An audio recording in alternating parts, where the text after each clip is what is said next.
Welcome to Cooking with David Burke and Lefto, my left-hand man and my buddy. So we're gonna be making some shells today. Shell game, shellfish, starting with crab. We're gonna do a Crab Louie Salad, an old West San Francisco style crab salad. We're gonna add some avocado, etc. We're gonna make scrambled eggs with crab meat. We're gonna show you different crab varieties. King crab, Alaskan king crab, the Dungeness crab we have over here. We got Alaskan crabs. We got Maryland hard crabs, which is where the soft shell crab comes from. We'll talk about different ways. And we're gonna make a crab broth for a mussel dish we're gonna do a little later. And we're gonna do scallops, carpaccio, a scallop Veracruz with shrimp. And we're gonna move right along. So we're gonna start with the king crab. First of all, we wanna thank Kerr Vineyards. Beautiful wine. If you haven't tried it, you have to try it. Lefto's been polishing off some Chef's Warehouse, Chef Ware, Marvel Produce, Off the Hook Seafood Continuum Sales, which sells all my pots and pans and my flatware, TJ Maxx, Marshall's Home Goods, or chefkiss.com. Kevin McGrinder Associates in Hackensack for all the beautiful china he provides us. Probably missing someone, but I'll get to that momentarily. And Lefto. And we're gonna teach you how to make the Crab Louie Salad, also how to utilize product like the hard shell crab making soup today. Okay, we get to work. You're gonna take a seat. Crab Louie, 1908, 1906, San Francisco. I think it was a hotel owner, restaurant owner named Llewellyn or Lou, and they made Crab Louie. It's kind of like a Thousand Island dressing. And think about 1908. It was a while ago. This is a Dungeness crab, and this is what they made them, and these come from the West Coast. This is a raw one. We got these in Chinatown, New York City. You can order them. This is a cooked one, and you can buy them cooked. And these have beautiful meat in them, and I'll cut one in a little while when we get down to that. But to get started, this is what we call the blue crab. Usually coming from Atlantic coast. And these are, I used to go crabbing as a kid in Twin Lakes in Hazlet, New Jersey. And we would boil them for soup or sell them for stock, things like that. And this is what these are good for. Or Maryland, you get the hammer, eat them. I've got some stock here, and I'm just gonna throw them in.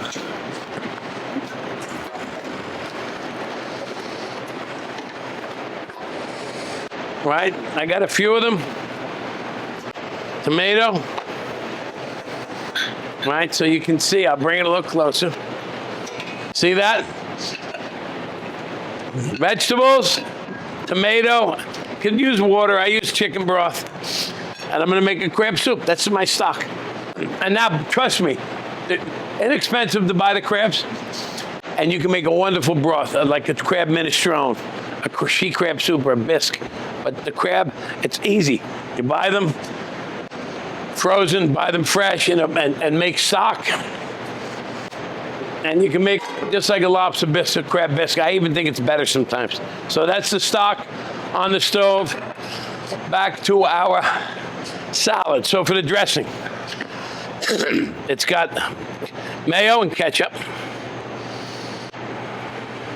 I'll add all the ingredients at the same time. A little cayenne. Be careful with that stuff. Chopped pickles, a little garlic. It's got Worcestershire, lemon juice, and some secret seasoning. I think it's Old Bay. There you go. Tabasco. Lots of chives. So, mix it in. That's just a flavored mayonnaise or some sort of Russian Thousand Island combo. Sometimes they put brandy in it. My recollection is you put a little brandy in the Crab Louie. So I'll add a little brandy right to this, but that's up to you. Okay, you see the consistency? Salt, of course. Pepper more. And now we're gonna let this sit. This is our dressing. It looks good. Okay, we'll get rid of this.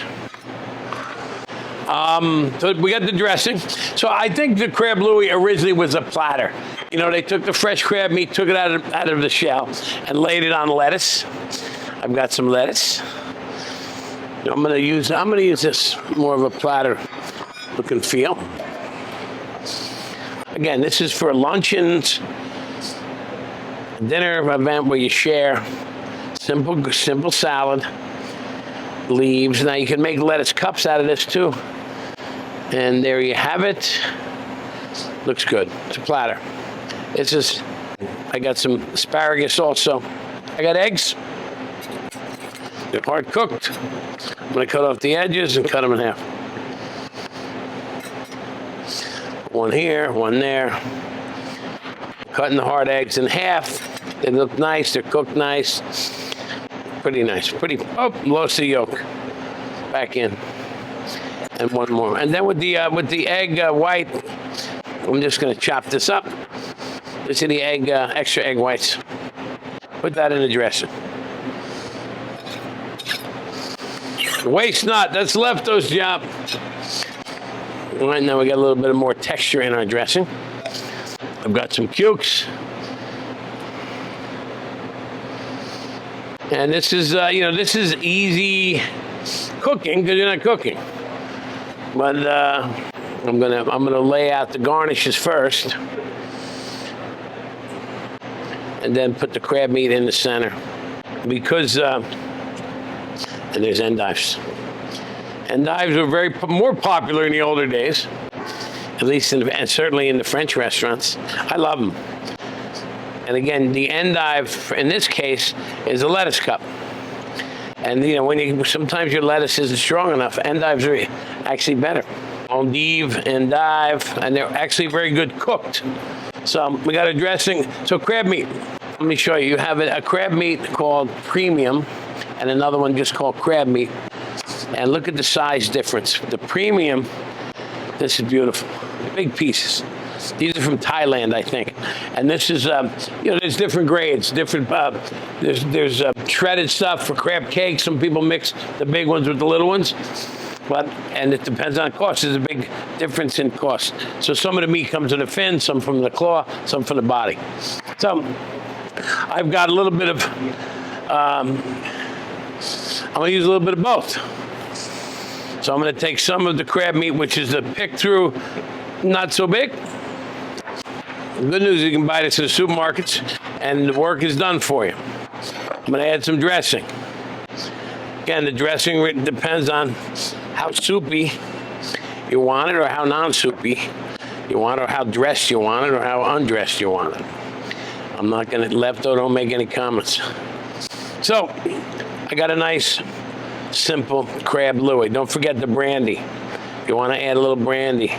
I think we might as well do it correctly. Lefto smiling, brandy. All right, so I can add that over the top as well. But take a quick. There's something very familiar about that dressing. Obviously, a couple more chives. And again, this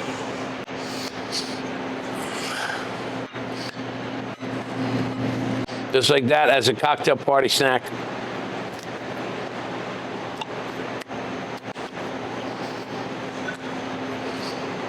Don't mind if I do. No black pepper.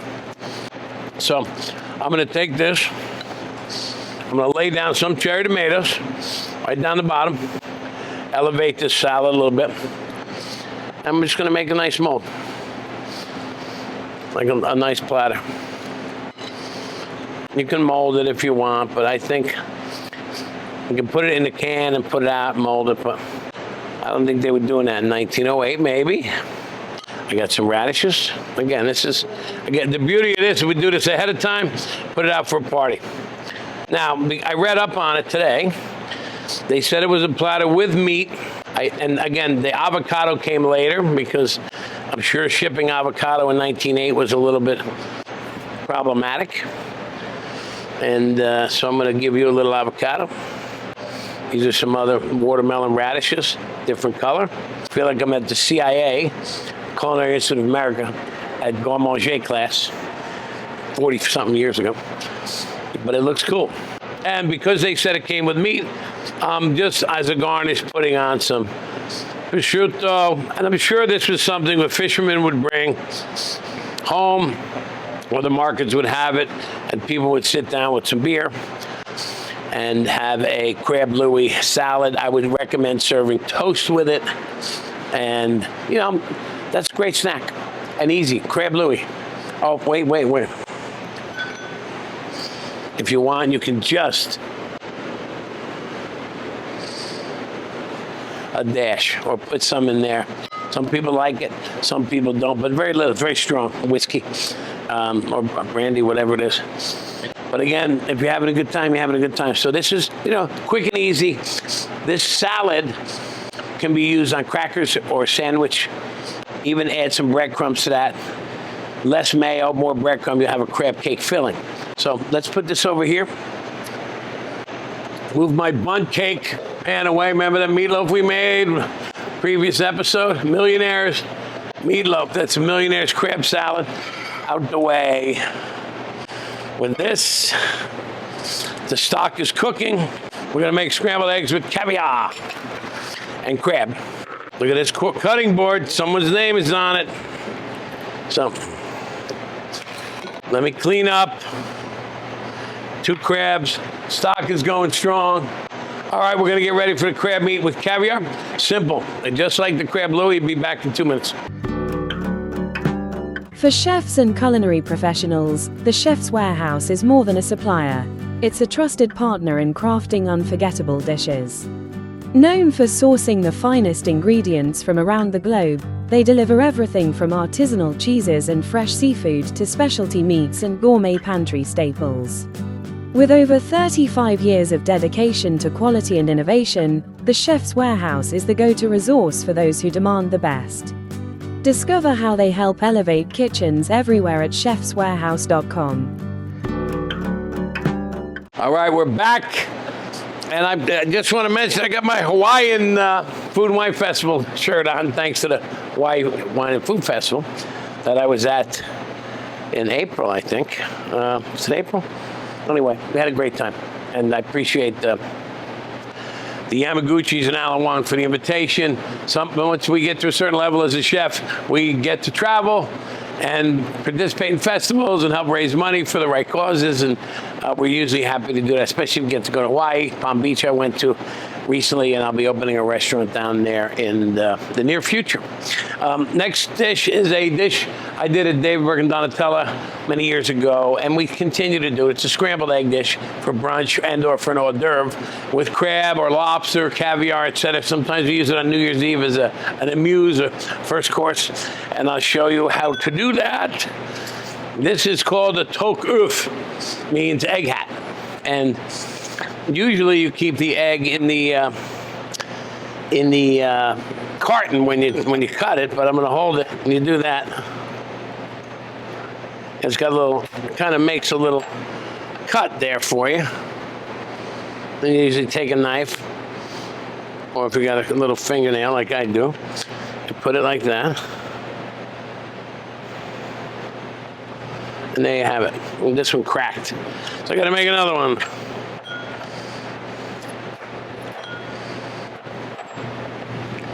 There you go, better. And you wash this out, clean it out. Watch you get the little shells that are, and sometimes we used to do 150 of these a day. Everybody got one. And we bake a custard in there. I am going to, I got a little setup here. Salt, cute little mustard seed. And I'll need, Stuart, grab me an underliner plate. One of the logo plates. Thank you. So, I got scrambled eggs here. Cracked eggs already. And thank you, sir.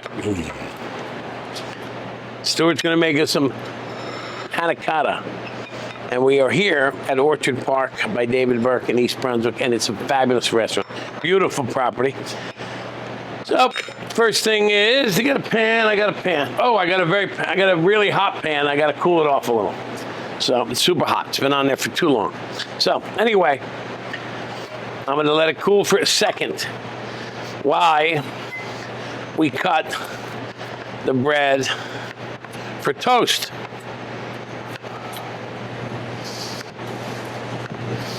So I'm gonna put this down for toast right here. It's a hot broiler, a couple soldiers. So I've got eggs, butter, tomato, chives, salt, pepper, and crab. And a very hot pan. Just a reminder, crab stock is going nicely over there. I added some more shells. But we want to do this quickly. That's really too hot still. But I'm gonna give you my toast.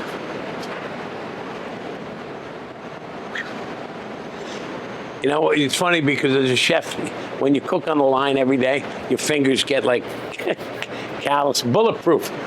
And when you don't do it as much, you feel that heat. You're like, wow. I have toast here, 2 pieces. That's good enough for now. We got 1 piece left. I'll use that elsewhere. Now, back to my saute.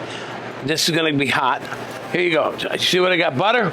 Simple. I throw a little chive in there, or shallot or onion, and I've got some eggs. I scrambled some, and the other ones I just put in, but I'm gonna make a couple of scrambled eggs. Right? Salt, pepper, tomato. Thank you, Stu.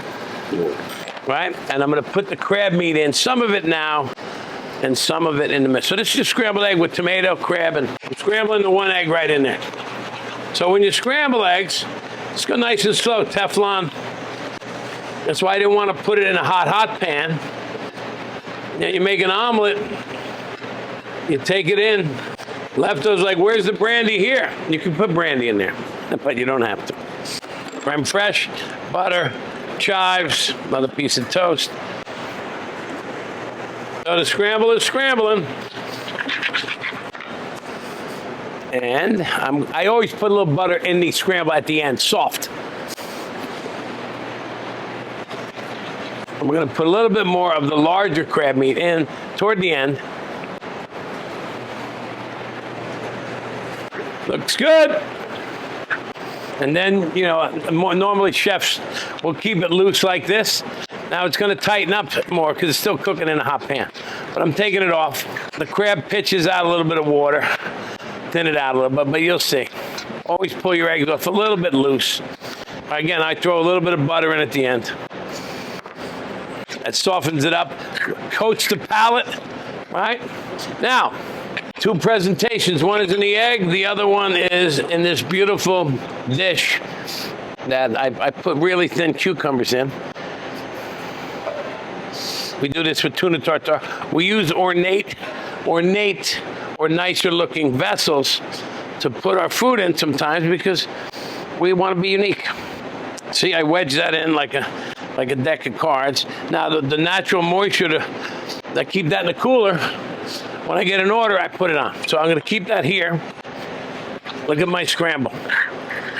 Beautiful with the melted butter in. I'm gonna take a taste. It's good. It's good. Not too, doesn't need salt. Could use a little pepper. But again, okay, I'm using caviar, so we don't want it, we gotta watch the salt. Right, left on my man. So, egg number 1. Take the egg off your apparatus that you're serving it with and fill it in. Let's go higher up and let it drop in. If it comes down. Now, if you don't have the egg cutter, which I don't expect everyone to have, I'm gonna show you how to do it. Anyway, wipe it up. There's your egg. Now that's a tasting of caviar. And keep it clean. Put your spoon on the side.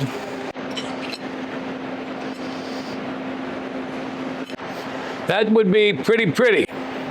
Not only pretty, very pretty. But this is Orchard Park by David Burke. That's crab meat scramble for those ambitious enough to crack the egg. Now, if you don't have the egg scissors, simply take a knife, and watch, and just crack it.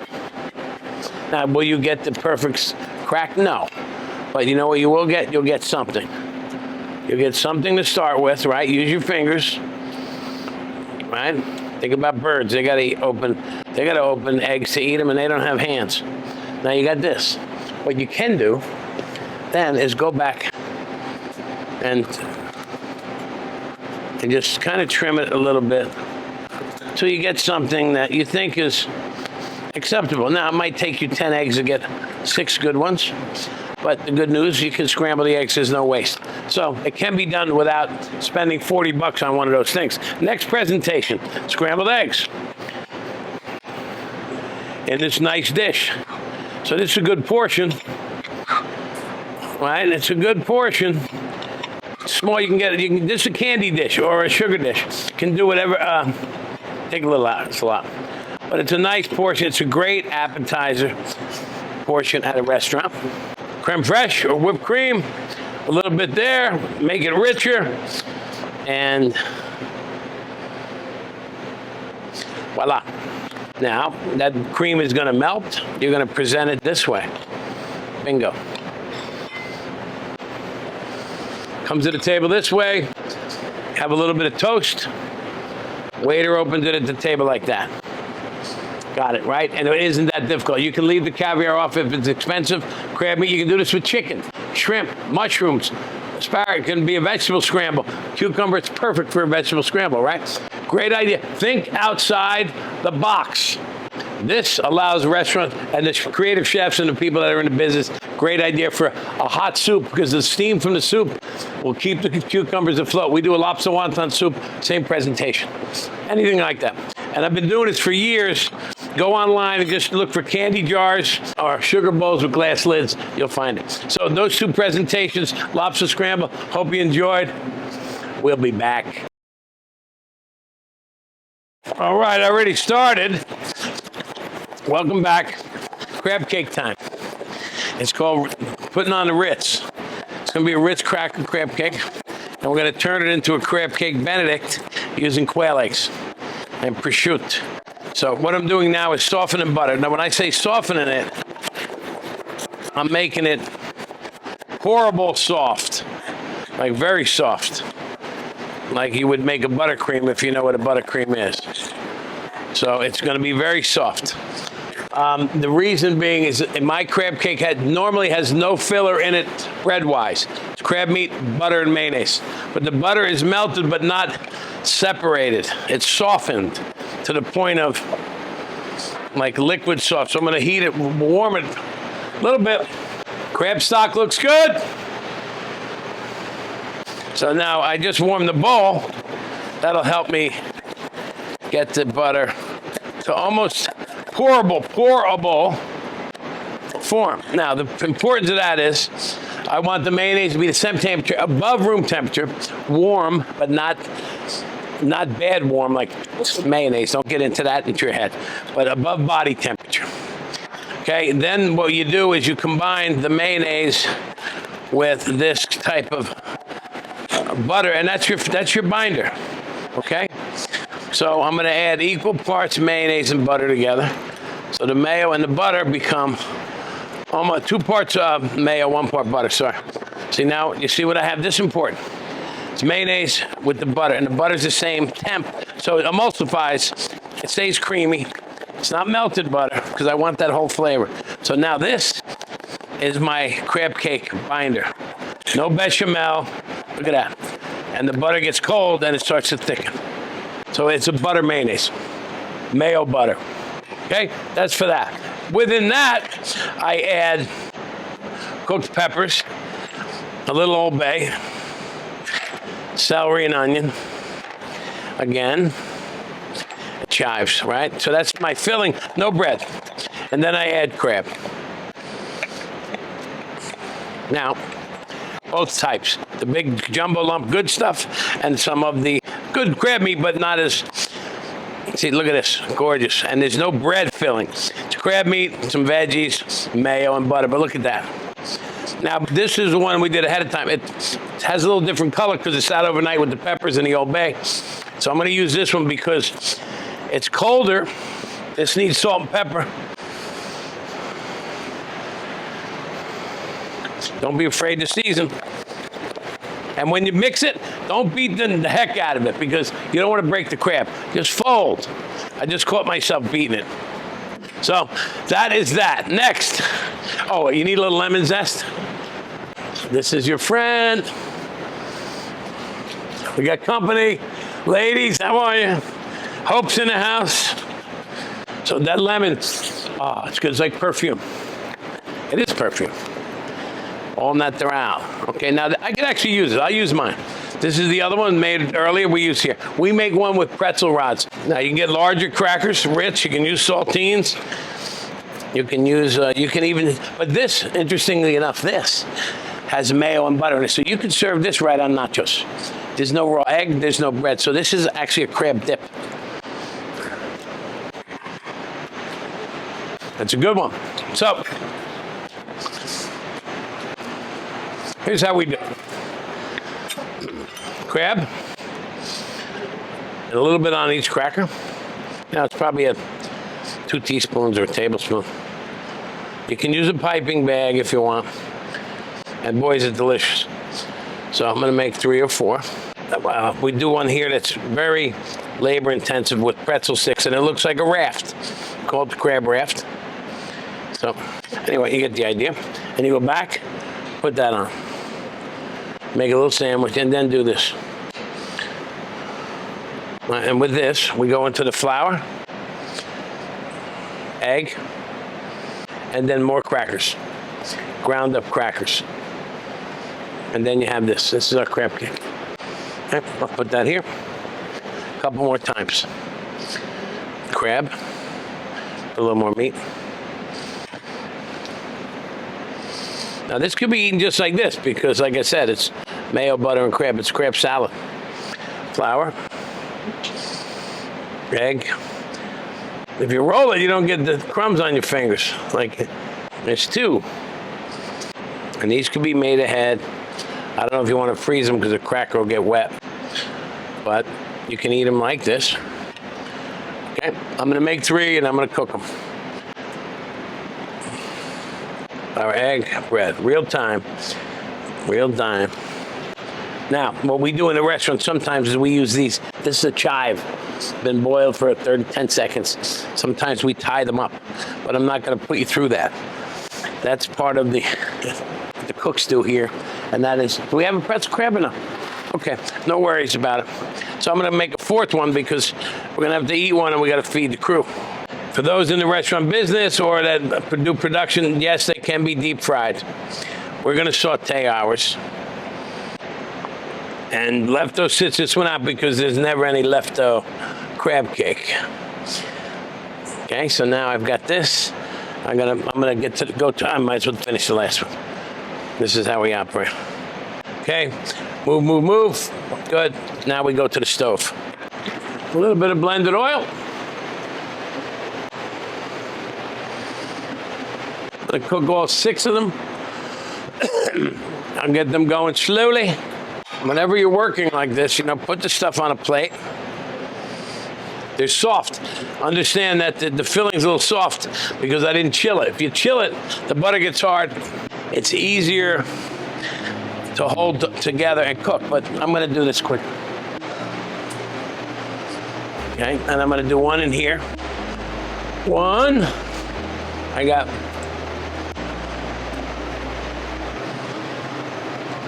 I'm gonna go back in this pan. So I got a couple of them browning. Here. See, I got 4 of them browning on one side.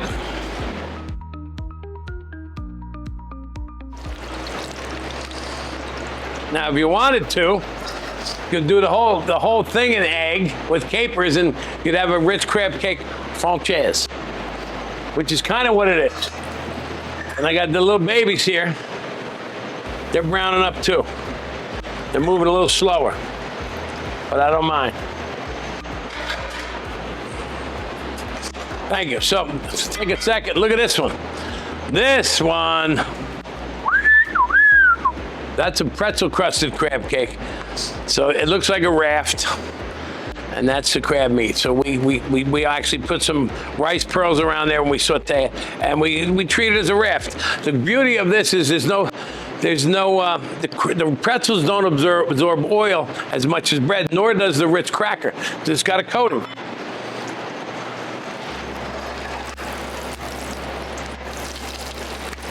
So here we are. Wow, look at that. Woo! Couple brown on a little brown on the one side, but I like it. Those are 4, the first 4. Got these 2 here. These are cooking slower. And I'll tell you why. I'm gonna add quail eggs. If you haven't seen quail eggs, here they are. Smaller the bird, smaller the egg, or the fish. Caviar is the small one. You get ostrich eggs too. I couldn't get an ostrich egg today, but we often crack the hollow ones and serve the scramble in an ostrich shell. Great presentation. They're not inexpensive, but worth it. So I'm gonna put 2 quail eggs here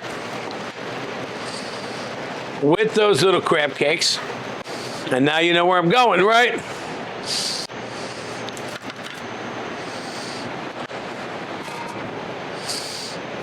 I put a little watercress down.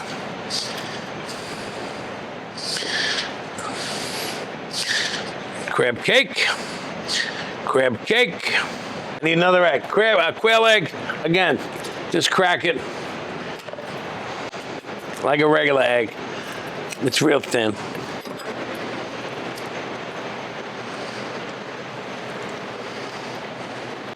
Let's see, these are delicious. And creamy, because when you cook a crab cake like this, first of all, it's not deep fried, it's golden brown, but the butter now and that mayo warms up, and man, is that good. Okay, so crab legs, quail eggs out of the way, crab cake, pretzel. Anyone that's worked for me watching that's made a pretzel crab cake, thank you. It's a bitch, excuse me, but it's worth eating. See, this one's a little dark, I turn it over. I got a little S&P on my quail eggs. I got a little ham. The ham's gonna go here. The crab cake is now my English muffin from my Benny. At least that's how the brain works here. So now I've got the eggs. Let me get a spoon. Quail eggs are easy. Teflon pan, sunny side. Remember that commercial? This is your brain? Anyway. One guy got it.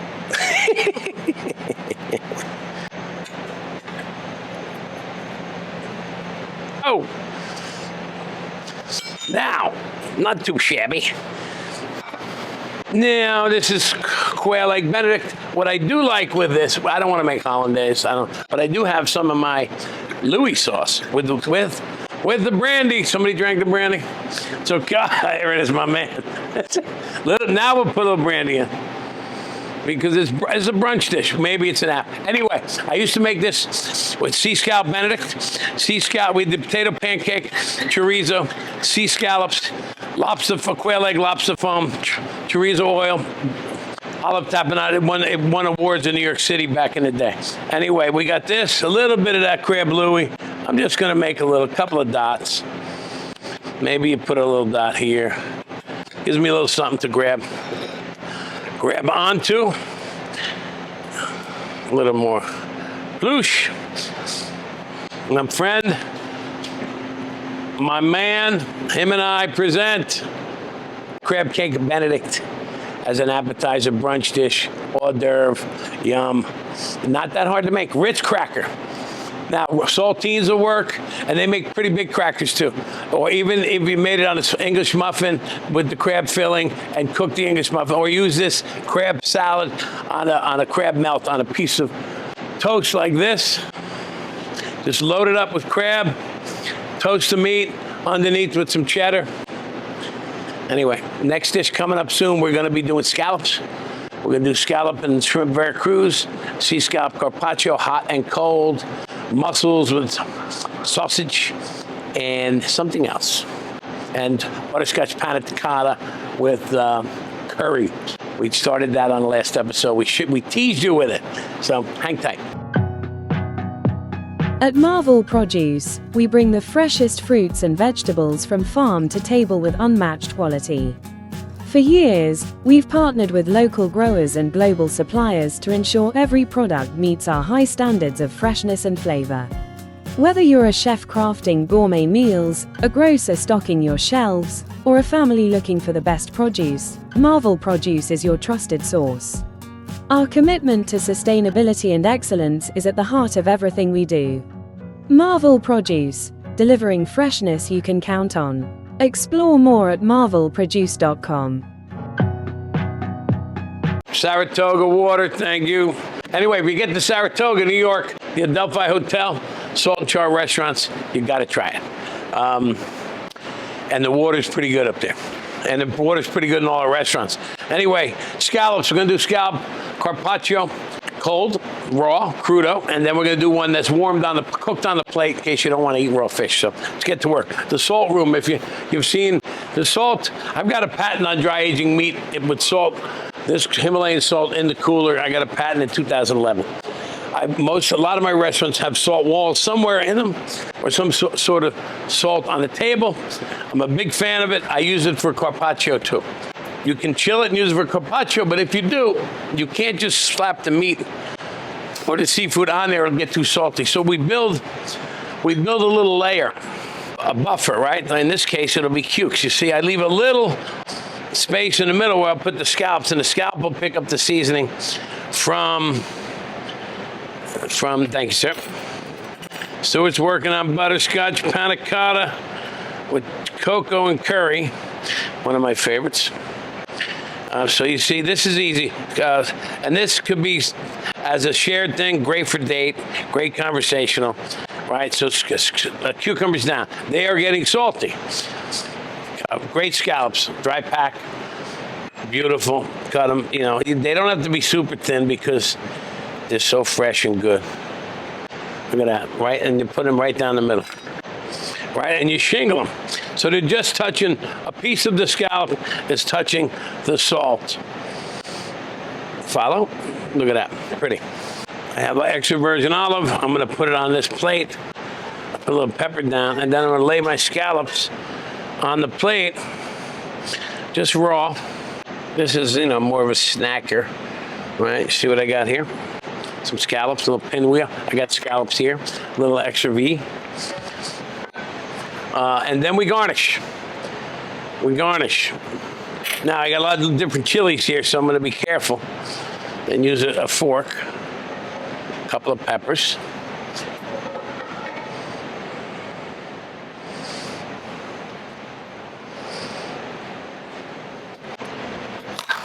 Blood orange and its juice. Grapefruit, orange, blood orange, lemon. We do need some. Put a little salt on the top, lots of pepper, and I got a little bit of fennel. Again, bits and pieces. Don't hide everything.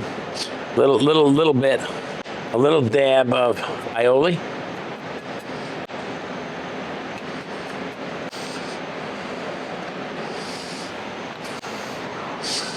And I pour some oil, good flavored basil oil, somewhere in there.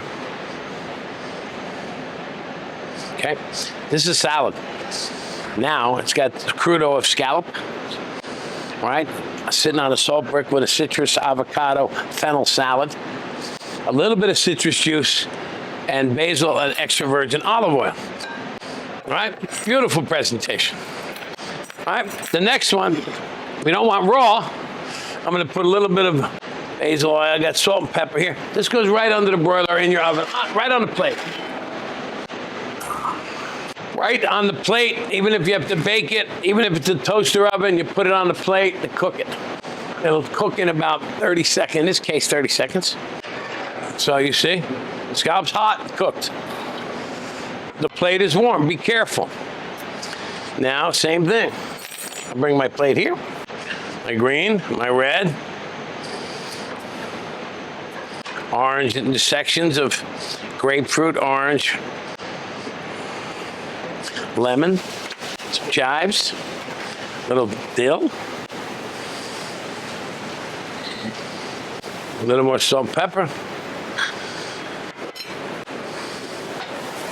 Same dish, different temperatures. A raw one.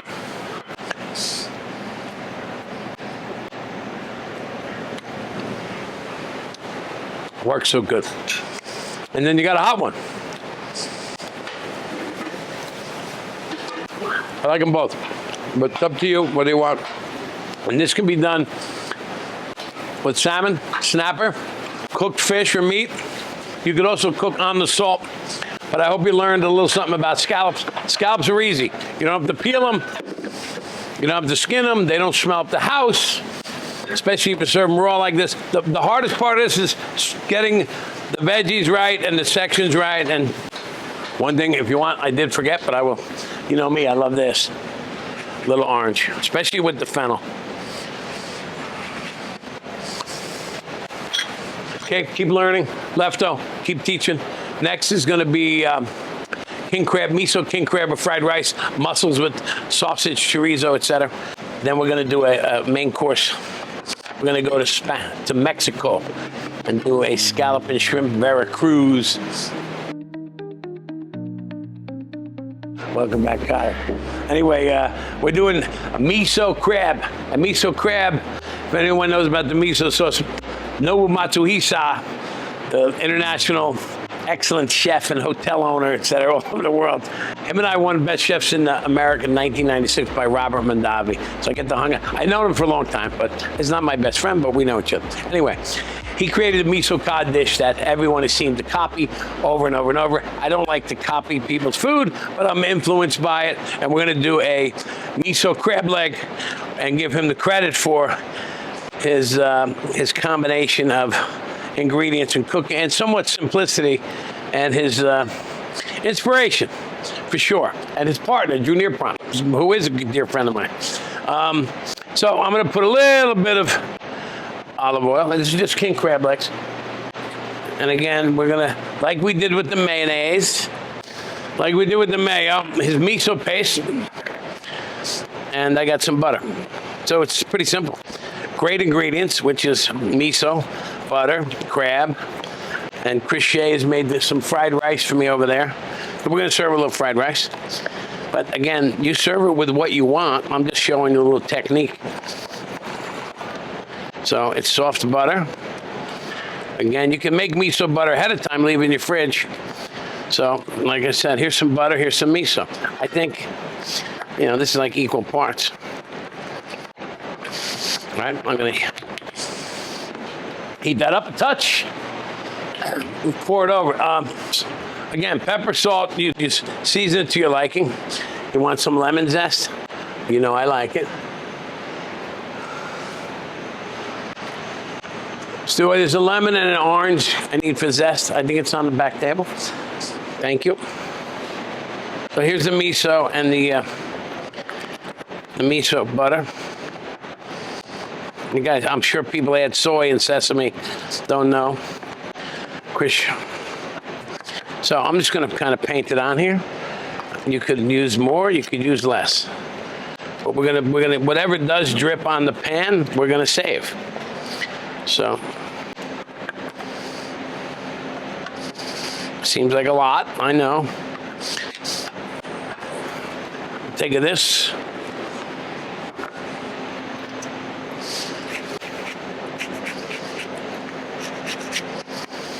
Lefto's saying, Lefto's like, I am a leg man, not only chicken, he likes crab legs. This is gonna go right underneath and we're gonna broil it. That's it, under your broiler. This is a wonderful, wonderful looking stir fry rice with egg and all that. So Chris made this. I'm gonna put it right here. Beautiful, smells so good.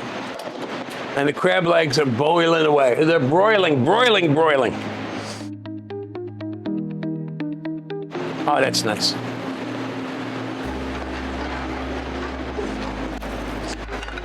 Quick too. And all you gotta do, when you do, just one tip I didn't mention to you.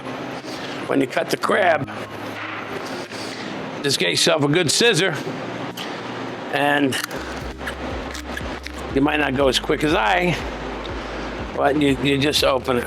But be careful when you cut like this. We don't need another Lefto. No. Okay, crab legs are beautiful. Look.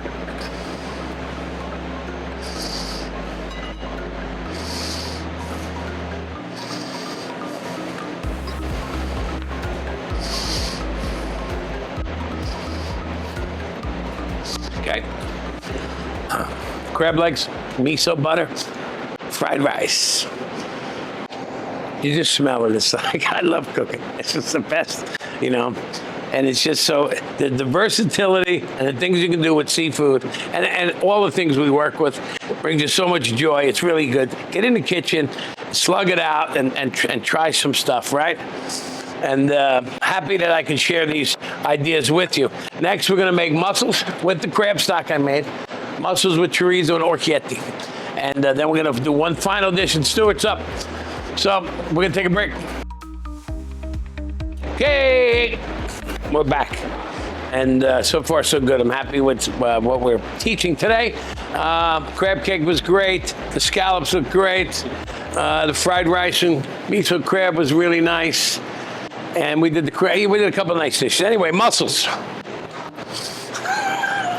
I used to have some. I got mussels. I love mussels. Most chefs do. They're easy. They're inexpensive. They're fun to eat. They got a lot of flavor. Even the stock alone is really good. And they're easy to cook. They're harder to eat than they are to cook. But once you get in, you get in. And I also have some razor clams. Razor clams, I don't expect everyone to go crazy about them, but they're cool. And I'm going to steam the razors with the mussels, and they'll open up. These have a little sand on them, so I got to get them washed. You mind? Run these under the water. They got sand on them. Just soak them in water, bring them back. Meantime, I'm going to start with the mussels. Here, I got a pot that's hot. Remember the crab stock? Crab stock, I got to tell you. Oh my goodness. Now this can be a minestrone, a broth, a soup, whatever. Beautiful. Now, I do have the crab stock. If you don't have stock, use tomato sauce for the mussels. But what goes in the pan first is going to be olive oil. It's a hot pan. Shallots, lots of shallots. Pretty good amount of garlic, like a lot, like a nice pinch. Right, I got chorizo.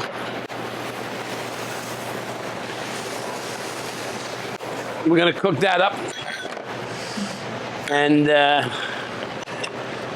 sweat that up a little.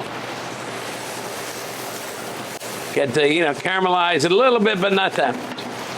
Okay, I'm gonna turn this up too. You can see it.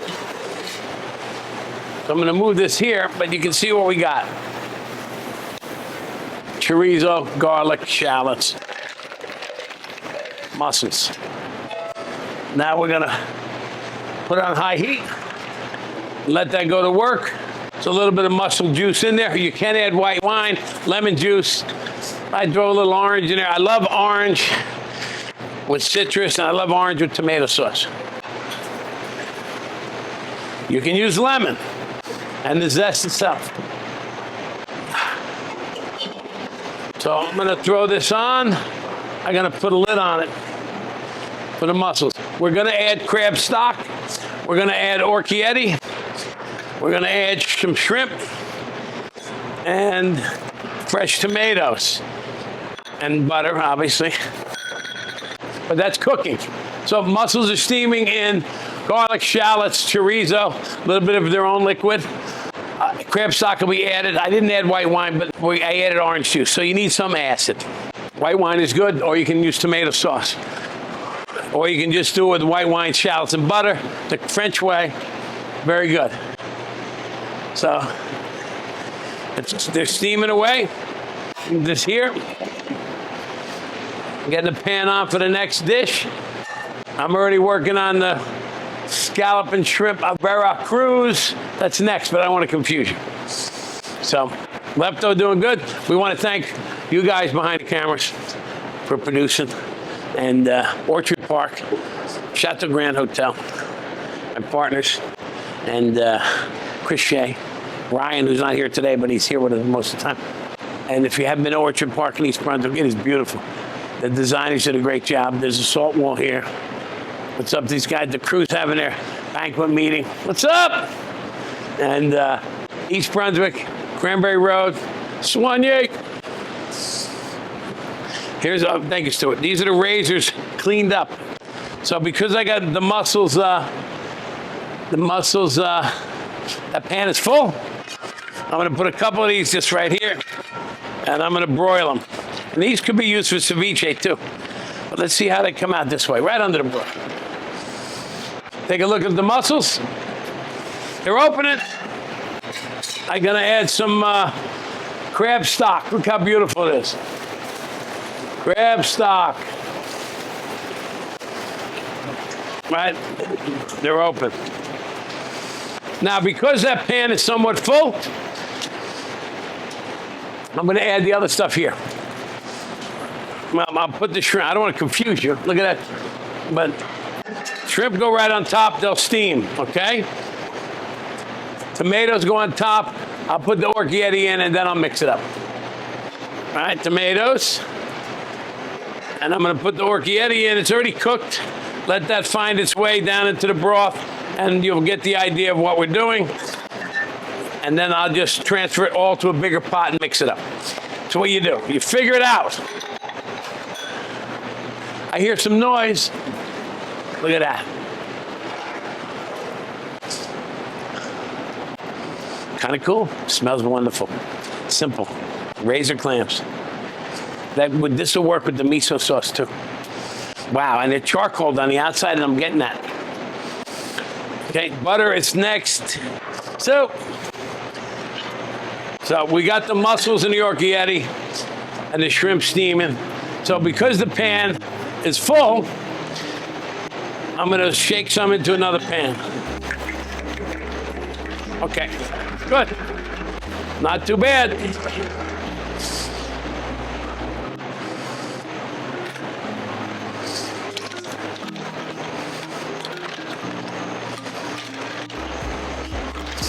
When I tell you this is delish, look at that.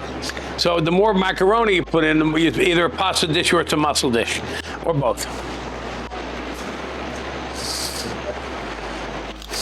And this one has the shrimp in it, so once that shrimp cooks, we're golden. Crab stock. I did tell you I'm gonna add butter. You don't need cheese in this type of dish, even though it has the orchietti, mantequilla. Plenty of butter. I got chorizo, I got heat from chorizo, I got a little salt from that. All right, we do need pepper, we do need salt. The crab stock isn't seasoned, so.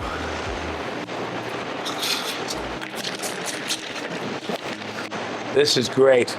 But look at this crab stock.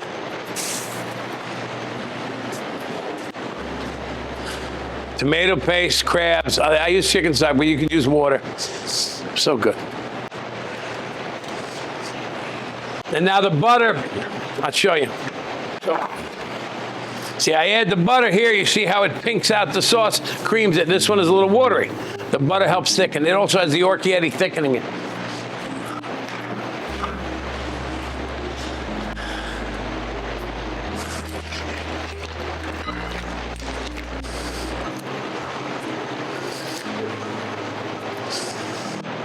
I add a little bit of herb.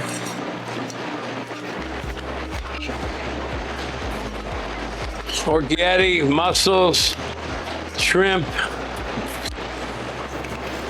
Ooh. Woo! Pretty simple, but pretty delicious. That seems to be the theme today. Mussels, orchietti, shrimp, crab broth. Could be mussel broth, but we had the crabs. We're working with shellfish today. A little salt, pepper, and a little bit of herb. And that's a beautiful, nice crust of bread on there, and you got gold, right? Yeah, we're in. And this is economical for restaurant pricing, also economical for home pricing, and it's good. And this can be done the same way. And believe it or not, I've got a lot left over, right? This is for 4, 5, 6 people tonight. Okay, next we're gonna do a shrimp and scallop with a broccoli cutlet, Veracruz, and stick with me. All right, I got two pans on. We're gonna do another dish with shellfish, scallops. Look how beautiful they are. Nice and firm, they're not watery. They haven't been soaked. Oftentimes, when you catch one scallop, it comes from a shell as large as my hand. You gotta clean it, and then they throw it in a sodium phosphate on the ship sometimes, and they plumps them up. So they get heavier, but they're full of water. So they're harder to caramelize. So you get the dry pack ones, more expensive, and they'll saute and get brown. Nice shrimp cleaned. This is gonna be shrimp and scallop Veracruz. I might throw in some razor clams because I have them. So we're gonna saute these. The Veracruz sauce gonna be made with olives, tomatoes, capers, jalapeno, garlic, a little fennel, cilantro, I got a little tomato sauce too. And we're gonna garnish with mango and avocado. I'll show you that in a moment. First things first, we're gonna cook the shrimp and scallops, and we'll make the sauce right in a pan, in the same pan. And I got broccoli. I'm having a problem speaking. Broccoli that is blanched and cut into kind of like a cutlet. So I'm going to saute 2 of these. In olive oil. Just right down. They're already cooked and cold. I'll cook some of the onion with that.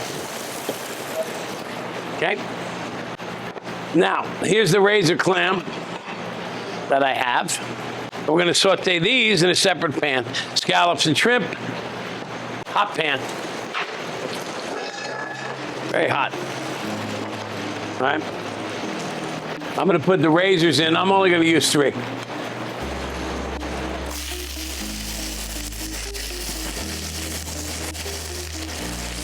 So I got everything in. Hot pan, salt, pepper.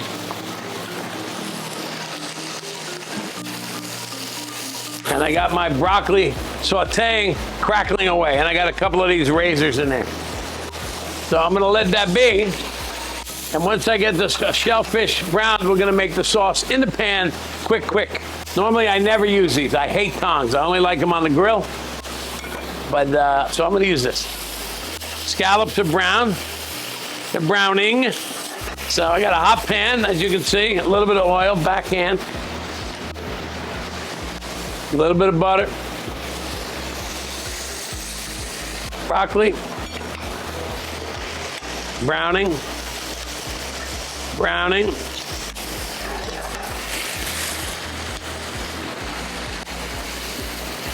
Oh, the smell. The scallops are what smells so good. The razor clam's already steamed open. Beautiful. Scallops are nice and brown. I flip them. Beautiful, the sweetness of the scallop. Shrimps are nice and pink, flip them. So that's all nice. And I'm sweating my veggies, onions, and broccoli. Keeping that nice. Just come in here. I'm gonna put the broccoli on the plate. Again, it's cooked already, so I just browned it up. And then we'll show you how to make the pan sauce. We call these broccoli trees, broccoli cutlet. I'm gonna make a platter, family style. So this is the broccoli tree, broccoli cutlet. I got some onion here. So the onion is lightly sauteed. I'm gonna put that on here with it. See what I got? Broccoli and onions. A nice combo, by the way. Now, the shrimp are cooked. I'm gonna put them on here. So the scallops are cooked. I'm gonna put the shrimp first. It looks like an Asian presentation, but this is a Latin dish. Now my scallops are gorgeous. Slowly put these here. And again, I keep this warm because I gotta make the sauce. It'll take me 2 minutes to make the sauce in this pan. Now don't forget, we added the razor clams. So I'm gonna keep these off to the side, because I don't know if that's gonna ruin my look or what have you. Anyway, here's the broccoli tree, scallop, onion, and shrimp. And now I'm gonna make the Veracruz sauce in the same pan. So, garlic, jalapeno, depends on your capers, important, lots of capers. Olives, tomatoes, right? I got the onions in there already. I got a little bit of fresh oil. I got a bay leaf. And now this goes to work. This is a pan sauce, right? You can add some white wine if you like. We're gonna add a little cilantro and some tomato sauce. Garlic, oregano, I'm sorry, I forgot oregano's important. I'm gonna add a little more garlic, lots of garlic, oregano. It smells good. So we sweat that down. I'm gonna add some tomato sauce and some acid. And we're gonna smooth it out with some, you guessed, mantequilla, butter. So limes go in. I'm gonna put lime juice in. That's my acid.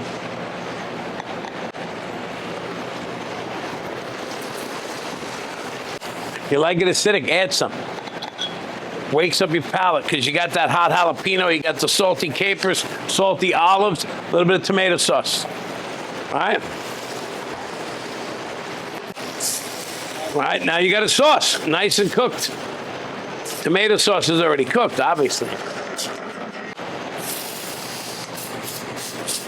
I'm whipping in that butter, melting it in, softening it up. Look at all the beauty in there. Veracruz.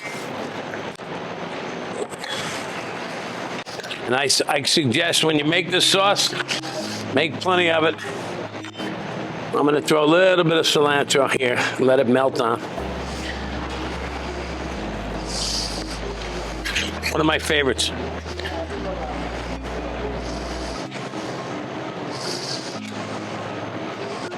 Works great with lobster. Mango.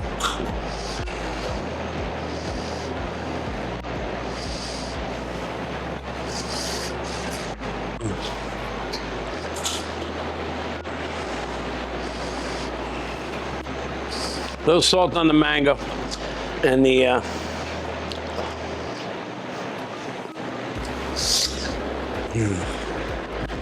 that's the Veracruz. Yeah, baby. That looks great. Festive. Woo-hoo! Yep. Anyway, sea scallops. I love it. It tastes so good and it smells so good. It's so simple, but it looks great. And that's the name of the show. Cooking with David Burke Lefto. Thank you all. We had a great time today. Chris, Stuart, thank you. You guys, great. Any recipes, chefdavidburke.com.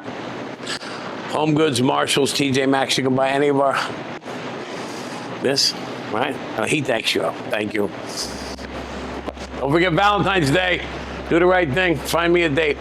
We got dessert. Stuart Marks, come on in. Stuart's going to do this wonderful panacotta. We teased you last episode. Butterscotch with curry. Come on, we're going to take a break. He'll be back. Best dish, best dessert, New York, 2004 or 5, I forget, but a long time ago. Trust me, it's good.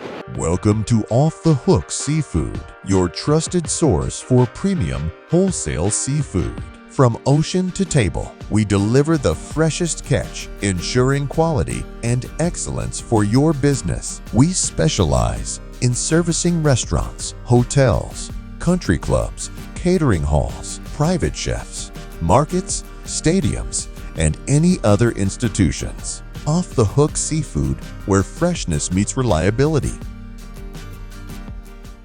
Welcome back. We're back with the crew. Chef Burke. Stuart is going to make dessert. You got Eric, Chris, Christopher. If you come to Orchard Park, you got Eric and Christopher here, making sure you have a great time. Stuart's going to make dessert. We're going to show you that panacotta we showed on the last episode. Butterscotch panacotta with a curry jelly and some crispy meringues, exotic spice. We use the word exotic spice because curry never sells. Because people think it's going to be too spicy. It has nothing to do with spice. We replace cinnamon with curry, and people love it. And it's mystical. It's also wonderfully confusing because you can't quite get it. So we like that. So let's go, Stu. Okay. Okay, I'm going to show you how to make a beautiful restaurant-style dessert, step by step, very, very relatable, and you can absolutely do this at home. So I'm going to make a butterscotch panacotta with a curry spiced gelée and some beautiful, beautiful garnishes, a little meringue, a little tuile cookie. So we're going to very simply start with the panacotta. So I have a quart and a half of heavy cream warming up on the stove. Okay, this is such a simple recipe, you know, and it's also very versatile, and I'll explain that as well. So I'm going to use just some butterscotch candy here. Okay, just a nice, simple, good brand of butterscotch candy. Okay, and then we're going to take that candy, and you could grind it in a Robocoup at home, a food processor, what we call a Robocoup in the restaurant. Or if you don't have a Robocoup, you could take it in a heavy Ziploc bag with a rolling pin and just crush it up. Because if you try to melt this candy whole, it'll take a couple of hours, and you don't want to do that.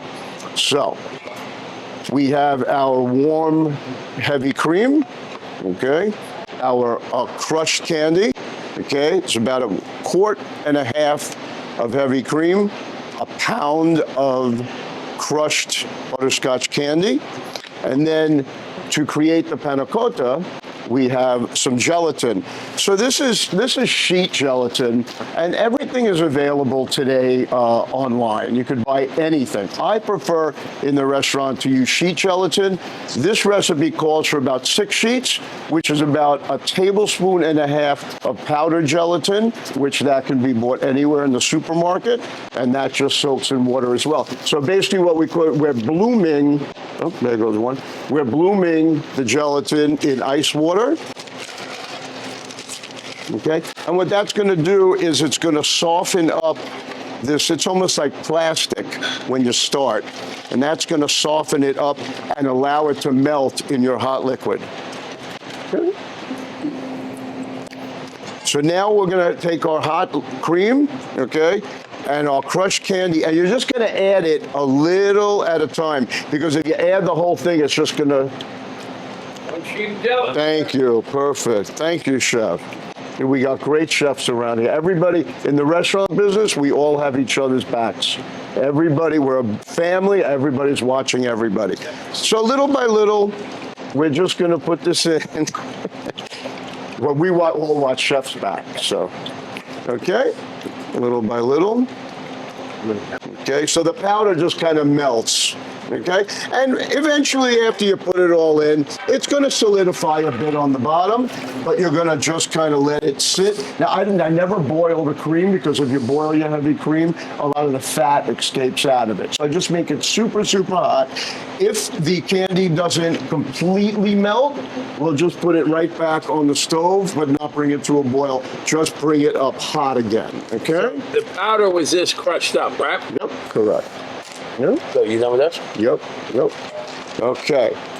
So now once that is all melted, okay, all melted through. Of course, it's not yet, but we have already, okay. So we're going to take our bloom gelatin, which is now softened, okay, and we're going to squeeze all the water out of it, okay.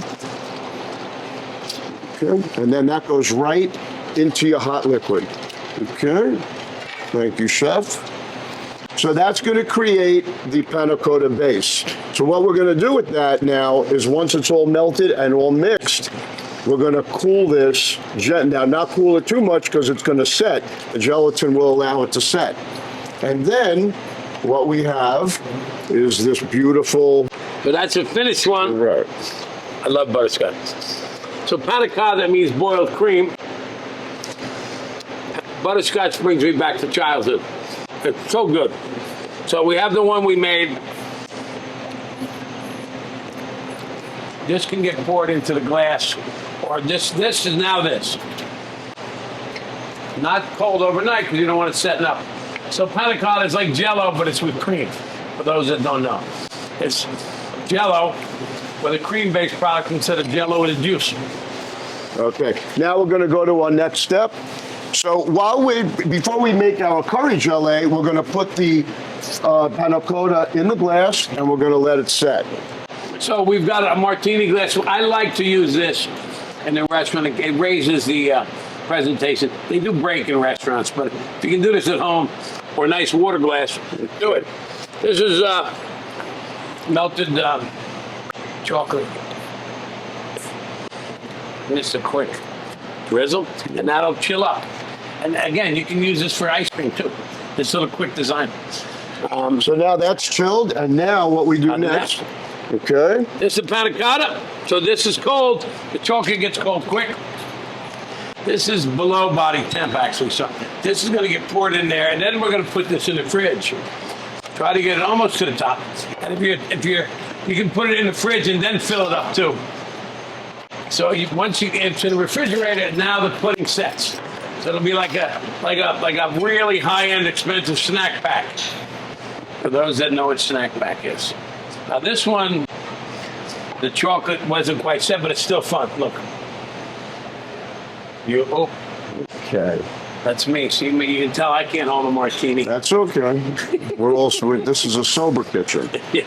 So now we have our set. Overnight okay. pudding. And look at that. You see the texture? I can't really say what it resembles, but it's jiggly, but not too firm. And it's got no eggs in it, so it's just a gelatin. So if you do put too much gelatin in your panacotta, leave it out room temp for an hour or two. It'll soften up. Okay, next we're going to make our curry gelée. So simple. 2 cups of water, 4 ounces of sugar, a tablespoon and a half of a good Madras curry. We're going to put that all together, okay, very simple. And you just warm up, what you do is you warm up the sugar and the water, melt all the sugar, then your curry goes in, mix it up and let it sit for a while so the flavor of the curry really seeps into the flavor. And then to set it, we're going to do the same exact thing with the gelatin. If you don't like curry at all, use cinnamon. Use cinnamon. Or vanilla. That's right. Yep, cinnamon or anything like that. Or you just melt more butterscotch. But the flavor of curry and butterscotch is absolutely incredible. It is a perfect marriage. So then we're going to set this with the same sheet gelatin, certain proportion. And now here we have our finished. So this is firm. Oh no, this one. This is firm. Now it's cold. That jelly goes on. It sets right up for the most part. Right, and it's a thin layer, and it also protects the panacotta for a couple days in a restaurant or at home from drying out and getting a crust. Great. So that's and it. Also creates it's like an ice skating rink now. But so the higher is better for me, but now you have a platform to garnish. So now once that sets, you see that Lefto? You like it? So far we're good? I'm doing a good job? I love sweets. Good. Am I doing a good job so far? Fantastic, Stu. All right. Uncle Stu. Here we are with a finished, beautiful set panacotta, everything set, and now we're going to decorate. And you see the little sprinkles of the curry and the cocoa powder. Okay, so here, that's it. Don't save that for me. Yep. So now we're going to decorate it. So I make all these twills, these custom twills. I make the stencils. We do all kinds of things. At one of our restaurants, we have which are called the Tangy Dancer. I make ballerina legs. We do all kinds of different things. So I made Can you do a Lefto twist? I can. I will. Don't worry. I promise. When's your birthday? Lefto twist. His birthday is February 27th. There you go. Mine's the 14th. He's the same as mine because he was given to me on his birthday. He was alive on his birthday. That's right. He's a little younger than me. Oh.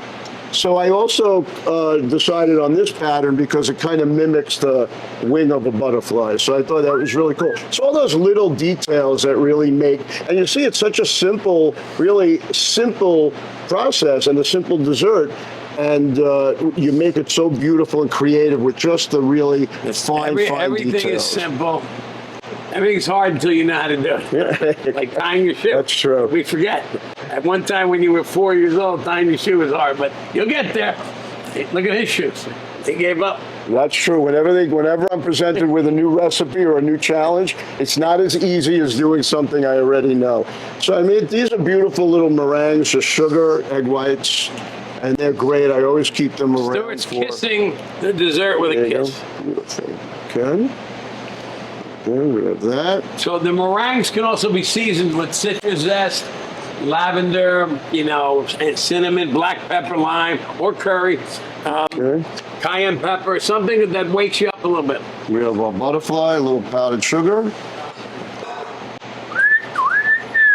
Okay. A little mint. We love mint.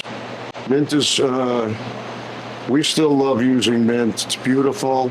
And it's fragrant. Or basil. Basil would be beautiful on this. Okay. Okay. And then we make it, what do we call that? The $1 million panacotta? The millionaire's panacotta. Well, let's get out of jail free with the gold leaf. If you're in a doghouse, bring home some gold leaf. Okay, so we have some beautiful gold leaf. Gold is also just a nice garnish for pastry shops. They put it on opera cake and they put it on certain desserts. At high-end restaurants, sometimes you get gold flecked on your truffle or your eggs, and just a nice touch. And the reason we like mint and the reason we like gold is because it kills bad breath. After dessert, if you're on a date, you might be thinking of making out and having a kiss. Gold, that's why I use gold fillings. It kills the bacteria in your mouth. Did you know that? That's true. That's right. So Lefto's learning. That's why they give mints, right? That's why they give mints and gold and silver fillings. Okay, and here we have it, our finished. That's so sexy. Beautiful panacotta. Stuart, you're a madman. Beautiful, delicious, and again, thank you guys. Thank the crew. My Lefto his backbone is burning. It's a hospital. Anyway, we had a great day. Orchard Park, East Brunswick, New Jersey, Chateau Grand Hotel. And thank all the crew guys. You get the really good episodes. Stuart. Thank you. Stuart's the best. Come see us. You got Eric, Christopher, Chris Shanley on the next episode. We'll be back to the studio for episode 9 and 10. Thank you all. Hope you're learning. And I'm learning. And use your leftovers. Today we didn't have any leftovers. There's no leftover crab cake. There might be leftover orchietti, which you can use with your mussels. And we made a couple of nice things with the scallops. If you have those carpaccios could be used after the main course. And keep learning, keep tuning in, and thank our sponsors again. Appreciate it. We'll see you in episode 9 and 10. Cheers.